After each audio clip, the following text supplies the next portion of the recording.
నిజం ఫ్రెండ్స్, ఈ రోజు యశస్వి జైస్వాల్ లేకపోయింటేనా మరోసారి ఇంగ్లాండ్ చేతిలో సెకండ్ టెస్ట్ డే 1 లోనే మన ఇజ్జత్ మొత్తం పోయేది. మంచి మంచి ఆటగాళ్ళు, గొప్ప పేరున్న ప్లేయర్స్ ఒకరి వెంట ఒకరు పెవిలియన్ దారి పట్టినా జైస్వాల్ మాత్రం పట్టుదలతో బ్యాటింగ్ చేశాడు. మన టీం డే 1 లో 336 పరుగులు చేసి 6 వికెట్లు కోల్పోయింది. అందులో జైస్వాల్ ఎన్ని రన్స్ చేశాడో తెలుసా ఫ్రెండ్స్? 179 నాట్అవుట్. అంటే మిగతా వాళ్ళంతా కలిపి 160 పరుగుల వరకు చేయగలిగారు. పిచ్ కూడా ఫస్ట్ టెస్ట్ లోలా అంత కష్టమైన పిచ్ కూడా కాదు. అయినా మన బ్యాటర్స్ సరైన ఇంటెంట్ చూపించలేకపోయారు. జైస్వాల్ మాత్రం ఫస్ట్ నుండి ఇంగ్లాండ్ బౌలర్స్ ని డామినేట్ చేస్తూ విధ్వంసకర బ్యాటింగ్ చేశాడు.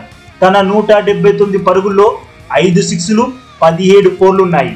ఇక డే 1 ముగియగానే గ్రౌండ్ లోని వాళ్ళంతా జైస్వాల్ బ్యాటింగ్ కి ఫిదా అయ్యి చప్పట్లతో అభినందనలు తెలిపారు. కేవలం వాళ్ళు మాత్రమే కాదు friends, Jaiswal batting England players ని కూడా ఆకట్టుకుంది.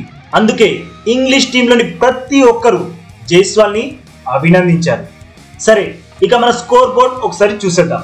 రోహిత్ 14 పరుగులు, Gill 34 runs, Shreyas Iyer 27 runs, Rajat Patidar 32, Axar Patel 27, Shikhar Bharat 17 runs చేసి అవుట్ అయ్యారు.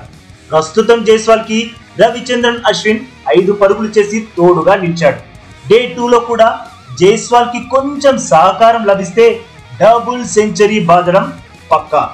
ఒకవేళ అదే జరిగితే టెస్ట్ క్రికెట్ లో డబుల్ సెంచరీ సాధించిన యంగెస్ట్ క్రికెటర్ గా రికార్డు క్రియేట్ చేస్తాడు. మరి జైస్వాల్ 200 మార్క్ ని అందుకుంటాడా? కామెంట్ చేయండి. ఈ అప్డేట్ నచ్చితే వీడియోకి లైక్ కొట్టండి. అలాగే ఇంకా మన ఛానల్ ని సబ్స్క్రైబ్ చేసుకోకపోతే ప్లీజ్ సబ్స్క్రైబ్ చేసుకోవచ్చుగా ఫ్రెండ్స్.